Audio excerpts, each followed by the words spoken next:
time you walk into the room, got me feeling crazy, shock my heart, boom, boom. Any other boy would stare, but me, I look away, cause you're making me scared. Trying not to breathe, 1, 2, 3. Halo teman-teman, perkenalkan nama saya Anastasia Kusnawase, kelas 12 2 dari SMA Negeri 1 Depok. Nah, di video saya kali ini, saya akan menjelaskan materi agama tentang memperjuangkan nilai-nilai kehidupan dalam masyarakat. Bagian A yaitu nilai-nilai dasar hidup bersama seperti keadilan, kebenaran, kejujuran, kedamaian, dan keutuhan yang tinggi. Nah, kita bahas satu persatu ya. Yang pertama itu keadilan. Nah, dalam keadilan ini, saya akan menjelaskan satu, pengertian keadilan, kedua, bentuk-bentuk ketidakadilan dalam masyarakat, yang ketiga, akar masalah dari ketidakadilan, keempat, jenis-jenis keadilan, dan kelima, upaya-upaya memperjuangkan nilai keadilan. Yang pertama yaitu pengertian keadilan. Nah, keadilan ini berarti memberikan kepada setiap orang apa yang menjadi haknya. Misalnya nih, hak untuk hidup, hak untuk berpendidikan, hak untuk bekerja, hak untuk mengeluarkan pendapat, hak untuk memilih agama atau kepercayaan, dan lain sebagainya. Nah, keadilan ini juga menunjuk pada keadaan, tuntutan, dan keutamaan. Satu, keadilan sebagai keadaan menyatakan bahwa setiap pihak memperoleh apa yang menjadi hak mereka dan diperlakukan sama.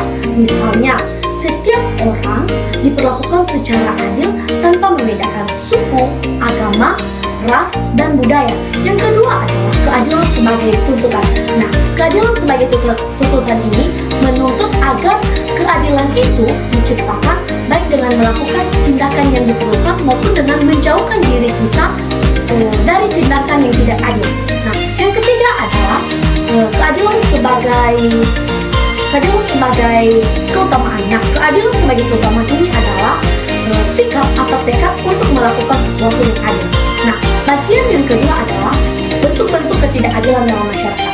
Nah, adapun bentuk-bentuk ketidakadilan dalam masyarakat, yaitu yang pertama, tindakan perampasan hak milik orang lain atau pengusuran hak milik orang lain seperti pencurian, perampokan, dan korupsi. Yang kedua adalah tindakan pemerasan atau rekayasa. Dan yang ketiga adalah tindakan atau keengganan membayar utang. Nah, itu adalah bentuk-bentuk ketidakadilan di dalam masyarakat. Nah, yang ketiga adalah akar masalah dari ketidakadilan. Nah, teman-teman semua perlu kita ketahui bahwa ketidakadilan ini disebabkan oleh sistem dan struktur sosial, politik, ekonomi, dan budaya yang tidak adil. Nah, sistem sosial, politik, ekonomi, dan budaya ini dibangun oleh penguasa atau pengusaha yang sering menciptakan ketergantungan rakyat kecil. Namun di samping itu, pembangunan sistem sosial, politik, ekonomi, dan budaya ini masih belum menciptakan kesempatan yang luas bagi orang-orang yang kecil. Justru mereka mempersempit ruang gerak mereka untuk mengungkapkan jati diri mereka secara penuh. Nah, itulah akar masalah dari ketidakadilan. Bagian yang keempat adalah jenis-jenis keadilan. Nah, ada 3 jenis-jenis keadilan. Yang pertama adalah keadilan komutatif.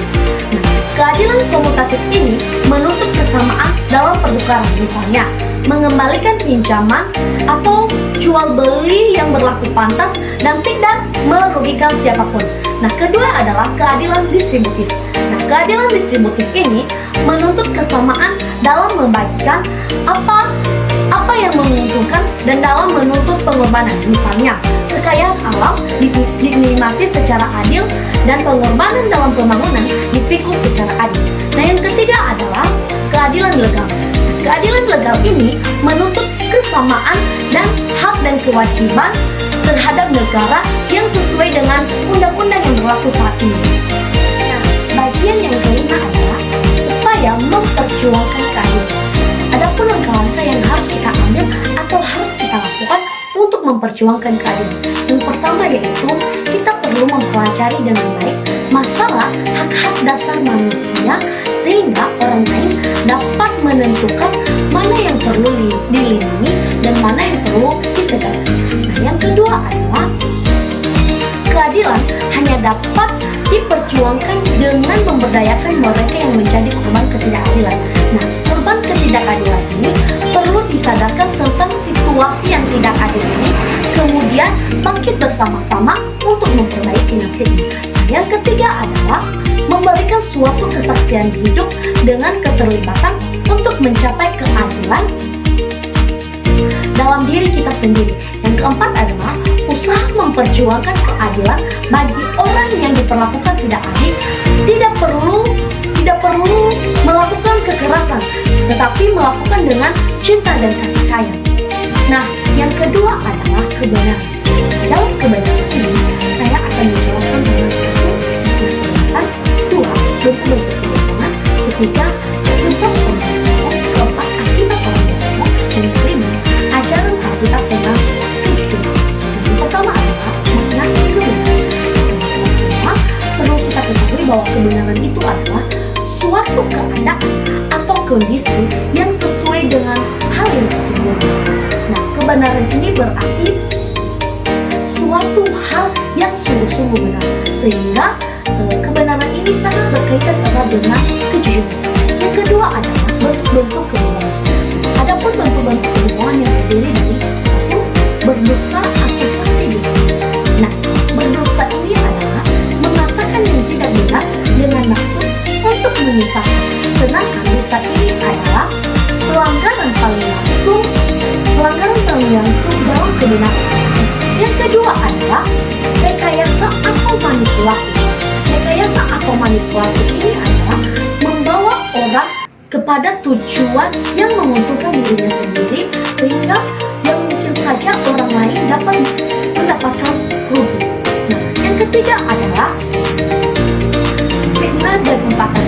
Nah, fitnah dan umpatan ini adalah suatu tindakan yang sangat jahat, karena orang yang difitnah tidak hadir untuk membela diri. Yang ketiga adalah sebab orang berbohong. Nah, adapun sebab orang berbohong, yang pertama adalah orang berbohong karena iseng. Misalnya, orang merasa senang ketika dia berhasil membuat orang lain tertipu kepadanya. Nah, yang kedua adalah orang berbohong karena suatu keuntungan tertentu. Misalnya, seorang pedagang dapat berbohong untuk mendapat keuntungan yang sebesar-besarnya. Yang ketiga adalah orang berbohong ketika ia merasa berada dalam situasi yang terjepit. Nah, yang keempat adalah akibat kebohongan. Adapun akibat kebohongan itu satu, memang terkesan bahwa kebohongan dapat membawa kenikmatan atau kebahagiaan tertentu. Namun, di masa depan, ia akan membawa bencana bagi diri kita sendiri, seperti bencana memecahkan pribadi. Lama-kelamaan, kita akan dikenal sebagai pembohong dan kita akan kehilangan kepercayaan dan tidak dipercaya. Yang kedua adalah bagi orang yang dibohongi. Orang yang dibohongi tentu saja mendapat gambaran yang salah dan dapat berakibat fatal bagi dirinya sendiri, dan mungkin saja membawa atau berakibat fatal bagi orang lain juga. Yang ketiga adalah bagi masyarakat luas. Tindakan penipuan, rekayasa, dan manipulasi dapat merugikan masyarakat yang luas.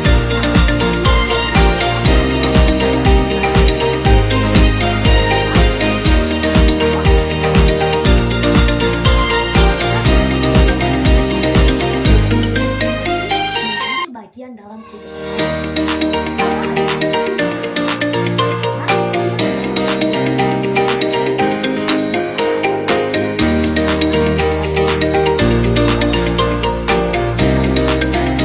ketiga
saja, sementara rakyat kecil akan berusaha menyogok. Seperti asal Bapak senang, saya akan memberikan uang sebanyak ini.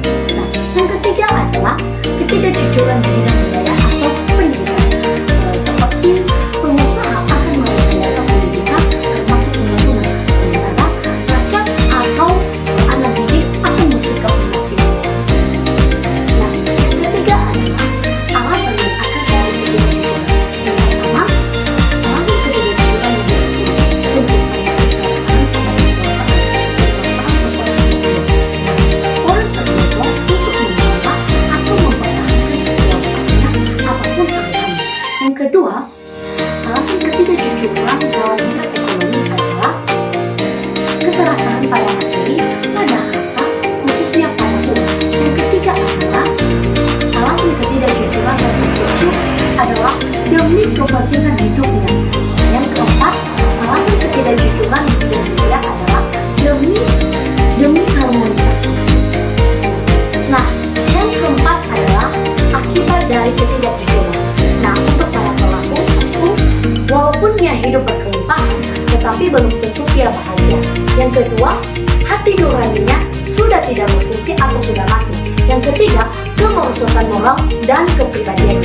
Yang keempat, mungkin saja suatu saat nanti ketidakjujurannya akan terbongkar dan ia beserta keluarganya akan hidup menderita. Nah, akibat ketidakjujuran untuk masyarakat kedua yaitu ketidakjujuran merupakan salah satu akar di berbagai krisis multidimensi seperti yang dialami negeri kita saat ini. Nah, karena ketidakjujuran, kita mengalami krisis di berbagai bidang seperti politik atau hukum, ekonomi, budaya, lingkungan sekitar, dan sebagainya. Nah, yang kelima adalah ajaran kitab suci tentang kejujuran. Nah, teman-teman semua, secara khusus Tuhan menasihatkan kita supaya jangan bersumpah palsu, tetapi peganglah sumpahmu di depan Tuhan.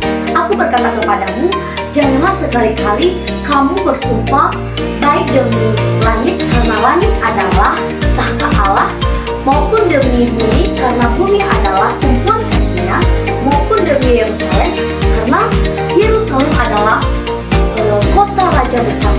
Nah, jangan juga engkau bersumpah demi kepalamu, karena engkau tidak mempunyai kuasa untuk memutihkan atau menghitamkan sehelai rambutmu. Nah, jika ya, hendaklah kamu berkata ya, jika tidak, hendaklah kamu berkata tidak. Apa yang lebih dari itu berasal dari si jahat.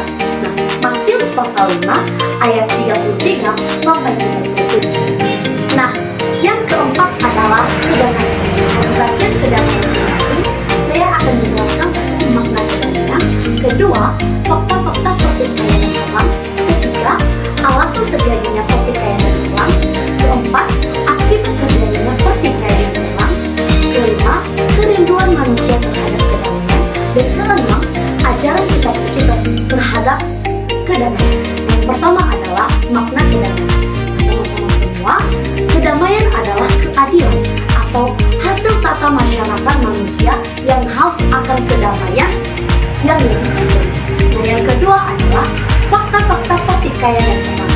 Nah, di Timur Tengah hingga sekarang masih terjadi pertikaian yang belum kunjung selesai antara bangsa Israel dan Palestina. Nah, di Eropa juga sering terjadi perang yang sudah menelan banyak korban jiwa. Nah, yang ketiga adalah alasan terjadinya pertikaian yang terang. Nah, alasan terjadinya pertikaian yang terang itu pertama, fanatisme agama dan suku. Fanatisme agama dan suku disebabkan oleh kepincikan atau perasaan bahwa dirinya merasa terancam. Dan yang kedua adalah sikap arogansi atau aku. Nah, sikap arogansi atau aku dapat menyebabkan perang karena ada salah satu suku yang merasa bahwa dirinya lebih kuat atau dirinya lebih hebat dibandingkan dengan suku yang lain dan dapat bersikap sewenang-wenang terhadap suku yang lain. Dan yang ketiga adalah keserakahan. Nah, perang juga dapat terjadi karena keinginan semata untuk menguasai atau merebut harta karun tertentu. Nah, yang keempat adalah merebut kemerdekaan atau mempertahankan hak. Nah, kadang-kadang perang dapat terjadi atau terpaksa dilaksanakan karena memperbolehkan atau mempertahankan. Nah, yang keempat adalah akibat terjadinya pertikaian yang perang. Nah, ada dua akibat besar yang ditimbulkan oleh terjadinya pertikaian yang perang. Yang pertama adalah kehancuran secara jasmani atau fisik. Nah, dalam perang ini menyebabkan banyak orang mengalami kematian dan banyak juga hewan-hewan yang mengalami kebutaan. Yang kedua adalah kehancuran secara rohani. Nah, dalam perang ini dapat terjadi segala kejahatan terhadap kemanusiaan. Nah, perang dapat menyisakan trauma atau luka pemerkosaan terhadap martabat dan peradaban manusia. Nah, yang kelima adalah kerinduan manusia terhadap kedamaian. Dan teman-teman semua, perdamaian sangat penting bagi kelangsungan dan perkembangan hidup manusia.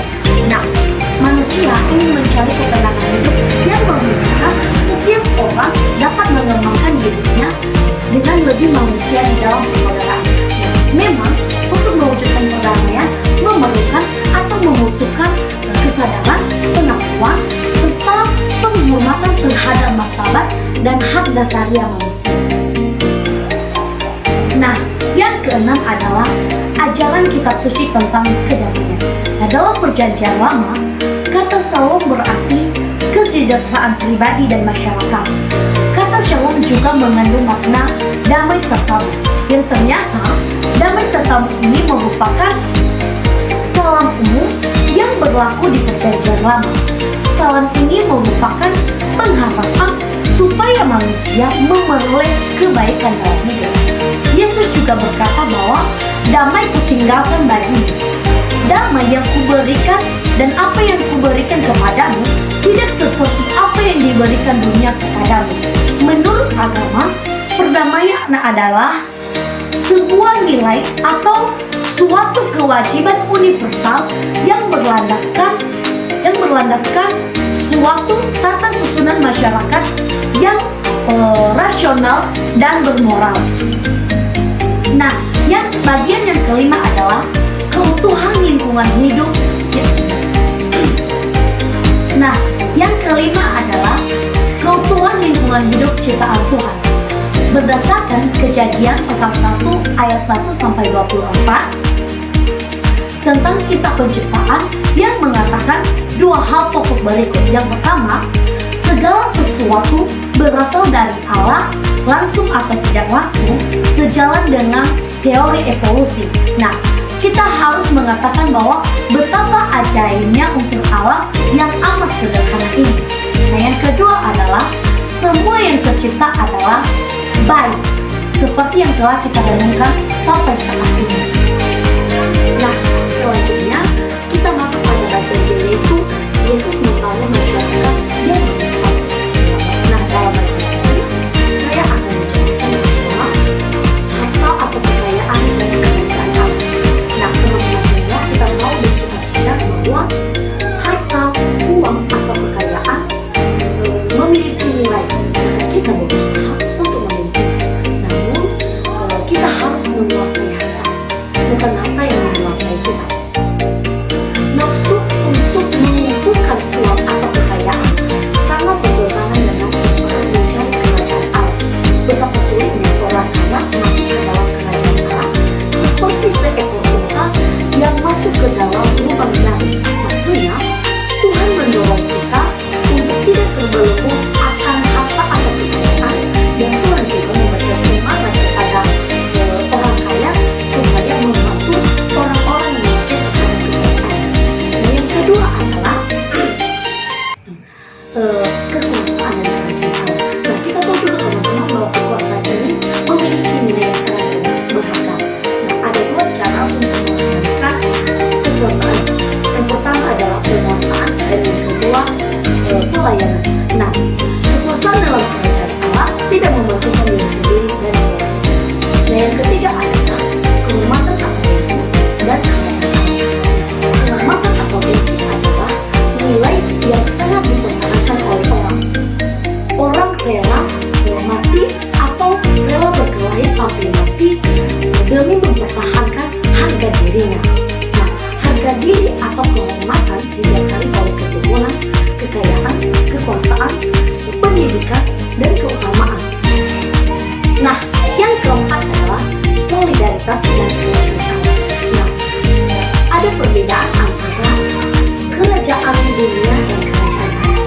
Kerajaan dunia dilandaskan oleh solidaritas kelompok seperti ras, agama, suku, dan budaya. Sedangkan kerajaan Allah dilandaskan oleh solidaritas yang mencakup semua orang. Kamu telah mendengarkan firman bahwa kasihilah sesama manusia dan bencilah pada musuhmu. Tetapi aku berkata kepadamu, kasihilah musuhmu dan berdoalah buat orang yang